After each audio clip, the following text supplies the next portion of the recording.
K R ಪೇಟೆ ಪಟ್ಟಣದಲ್ಲಿ ಇತ್ತೀಚೆಗೆ ಜಮೀನು ವಿಚಾರದಲ್ಲಿ ಡಾಕ್ಟರ್ ಕೆ.ಸಿ. ಶ್ರೀಕಾಂತ್ ಹಾಗೂ ವಕೀಲರಾದ ಶ್ರೀನಿವಾಸ್ ರವರ ನಡುವೆ ಮಾತಿನ ಚಕಮಕಿಯ ಸಂದರ್ಭದಲ್ಲಿ ಡಾಕ್ಟರ್ ಕೆ.ಸಿ. ಶ್ರೀಕಾಂತ್ ರವರು ತೋಗಟವೀರ ಸಮಾಜದವರನ್ನು ನಿಂದಿಸಿದ ಹಿನ್ನೆಲೆಯಲ್ಲಿ ಪಟ್ಟಣದ ಶ್ರೀ ಚಾಮುಂಡೇಶ್ವರಿ ದೇವಾಲಯದ ಸಮುದಾಯ ಭವನದಲ್ಲಿ ನಡೆದ ಪತ್ರಿಕಾಗೋಷ್ಠಿಯಲ್ಲಿ ತೋಗಟವೀರ ಸಮಾಜದವರನ್ನು ನಿಂದಿಸಿದ ಡಾಕ್ಟರ್ ಕೆ.ಸಿ. ಶ್ರೀಕಾಂತ್ ರವರು ಬಹಿರಂಗವಾಗಿ ಕ್ಷಮೆಯಾಚನೆ ಮಾಡಬೇಕು, ಇಲ್ಲದಿದ್ದರೆ ಬೃಹತ್ ಪ್ರತಿಭಟನೆ ಮಾಡಲಾಗುವುದಾಗಿ ಸಮುದಾಯದ ಮುಖಂಡರು ಪತ್ರಿಕಾಗೋಷ್ಠಿಯಲ್ಲಿ ತಿಳಿಸಿದರು.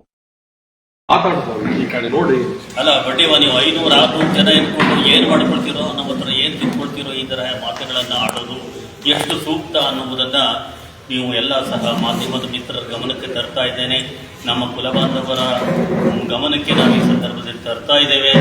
ಆದ್ದರಿಂದ ನೀವು ಇದನ್ನು ಹಗುರವಾಗಿ ತೆಗೆದುಕೊಳ್ತಕ್ಕಂತಹ ವಿಚಾರ ಏನಿಲ್ಲ. ಯಾರು ಈ ಥರ ಮಾತಾಡಿದ್ದಾರೋ ಅವರು ಬಂದು ಇಂತಹ ಸಭೆಯಲ್ಲಿ ಯಾವುದಾದ್ರು ಬಹಿರಂಗವಾಗಿ ಅವರು ಕ್ಷಮೆಯನ್ನು ಕೇಳಬೇಕಾಗ್ತದೆ. ಹಿಂದೆ ಸಮಾಜದ ಎಲ್ಲ ಬಂಧು ಮಿತ್ರರೇ ಹಾಗೂ ಎಲ್ಲ ಭಾಗದಿಂದ ಬಂದಿರತಕ್ಕಂಥ ನಮ್ಮ ಪತ್ರಿಕಾ ಪ್ರತಿನಿಧಿಗಳೇ, ನಮ್ಮೆಲ್ಲರಿಗೂ ನನ್ನ ಸಮಾಜದ ಬಗ್ಗೆ ಅವಹೇಳನಕಾರಿಯಾಗಿ ಮಾತಾಡಿರ್ತಕ್ಕಂಥ ವಿಡಿಯೋಗಳು ಎಲ್ಲ ಕಡೆ ಹರಿದಾಡ್ತಾ ಇರೋದ್ರಿಂದ ಅದರ ವಿಚಾರವಾಗಿ ಸಂಕ್ಷಿಪ್ತವಾಗಿ ಒಂದೆರಡು ಮಾತನ್ನು ಹೇಳ್ತೀನಿ. ನಾವು ತೊಗಟವೀರ ಕ್ಷತ್ರಿಯ ಸಮಾಜ ಹಿಂದುಳಿದ ವರ್ಗ ಒಪ್ಕೊಳ್ಳೋಣ. ನಾವು ಯಾವುದೇ ಆಸ್ತಿ ಮತ್ತೊಂದು ಹೊಡೆಯೋಕ್ಕೆ ಹೋಗಿಲ್ಲ. ಇದು ಎಲ್ಲ ಒಂದು ಆಸ್ತಿ ವಿಚಾರದಲ್ಲಿ ಘರ್ಷಣೆ ಆಯಿತು. ನಮ್ಮ ಸಮಾಜಕ್ಕೂ ಕೆ.ಬಿ. ಚಂದ್ರಶೇಖರ್ ಮಾಜಿ ಶಾಸಕರಾದಂಥ ಶ್ರೀಕಾಂತ್ ಅವ್ರಿಗೂ ತಳ್ಳಾಟ ನೂಕಾಟ ಆಗತ್ತೆ, ಹಲ್ಲೆ ಮಾಡಿದ್ದಾರೆ. ಅದು ಮಾಧ್ಯಮದಲ್ಲೆಲ್ಲ ಬಂದಿದೆ, ಎಲ್ಲರೂ ನೋಡಿದ್ದಾರೆ. ಅದು ಖಂಡಿಸ್ತಕ್ಕಂಥ ವಿಚಾರ. ಇಲ್ಲಿ ಬಂದಿರೋ ವಿಚಾರ ಏನಪ್ಪ ಅಂತ ಅಂದರೆ, ಕೆ.ಸಿ. ಶ್ರೀಕಾಂತ್ ಅವರು ಬಡತ್ತವ ಎಲ್ಲ ನೀವು 500-600 ಜನ ಇಲ್ಲ ಎಷ್ಟು ಹಾರಾಡ್ತೀರಿ, ಇಷ್ಟಿಷ್ಟು ಮಡಿಕೊಂಡಿ ಅಂತ ಹೇಳಿದ್ದಾರೆ. ಅದು ತುಂಬ ಖಂಡನೀಯ. ಅವರು ಇಡೀ ಸಮಾಜನ ಏನು ದುಡ್ಡು ಕೊಟ್ಟು ಕೊಂಡ್ಕೊಂಡಿಲ್ಲ. ಹಂಗಾಗಿ ವ್ಯಾಜ್ಯ ಇದ್ರೆ ಅವರ ಜಮೀನಿಗೆ ಮತ್ತೊಂದಕ್ಕೆ ಕೋರ್ಟ್ ಐತೆ, ಕಾನೂನು ಐತೆ, ತಗೊಳ್ಳಿ, ಅವರು ಯಾರು ಬೇಡ ಅನ್ನೋದಿಲ್ಲ. ಇದರಲ್ಲಿ ಯಾರದೇ ಅಡ್ಡಿ ಆತಂಕ ಇಲ್ಲ. ಈಗ ಕಾನೂನು ರೀತಿಯಲ್ಲಿ ಅವರು ಒಂದು ಕ್ಷಮೆ ಕೇಳಬೇಕು. ಅದು ಕೋರ್ಟಿನ ವಿಚಾರ, ಅವರು ಬಗೆಹರಿಸ್ಕೊಳ್ಳಿ. ಅಲ್ಲಿ ನಮ್ಮ ಸಮಾಜಕ್ಕೆ ಅವರು ಕೆಟ್ಟದಾಗಿ ಬೈದಿರೋದ್ರಿಂದ ಈ ನಮ್ಮ ಕುಲಬಾಂಧವರ ಮುಂಭಾಗ ಬಂದು ನಾನು ನಿಮ್ಮ ಸಮಾಜದ ಬಗ್ಗೆ ಅಗೌರವಾಗಿ ಮಾತಾಡಿರೋದು ನಂದು ತಪ್ಪು, ಮುಂದಿನ ದಿನಗಳಲ್ಲಿ ಕೈ ಮಾಡೋದು ಅಂಥದ್ದಾಗ್ಬೋದು, ಕೆಟ್ಟಾಗಿ ಬೈಯೋದು ಅಂಥದ್ದಾಗ್ಬೋದು, ನಾನು ಮಾಡೋದಿಲ್ಲ ಅಂತ ನಮ್ಮ ಸಮಾಜದ ಮುಂದೆ ಅವರು ಕೈ ಮುಗಿದು ಕೇಳ್ಕೋಬೇಕು. ಇಷ್ಟೇ ನನ್ನ ವಿನಂತಿ.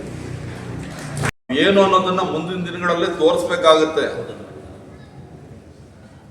ಹೇಳಿದ್ದಾರೆ, ರಮೇಶ್ ಅವರು ಹೇಳಿದ್ದಾರೆ, ನಿನಗೇನಾದ್ರೂ ಮನುಷ್ಯತ್ವ, ಸಂವಿಧಾನದ ಮೇಲೆ ಗೌರವ ಇದ್ರೆ,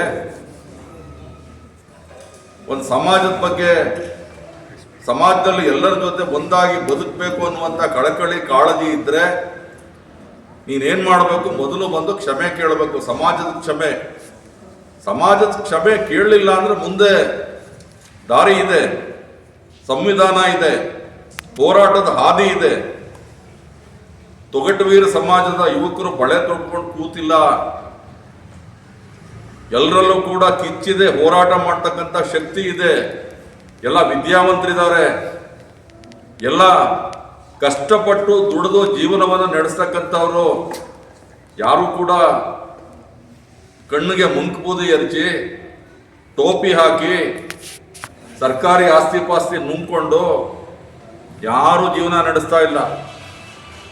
ಆದ್ರಿಂದ ಈಗಾಗಲೇ ಏನು ನಮ್ಮ ಸಮಾಜದ ಎಲ್ಲ ಮುಖಂಡರು ಸಂದೇಶ ನೀಡಿದ್ದಾರೆ, ಆ ಸಂದೇಶದ ಪ್ರಕಾರ ನಡೆಯದೇ ಇದ್ರೆ ಮುಂದೆ ಇದೆ, ದಾರಿ ಇದೆ.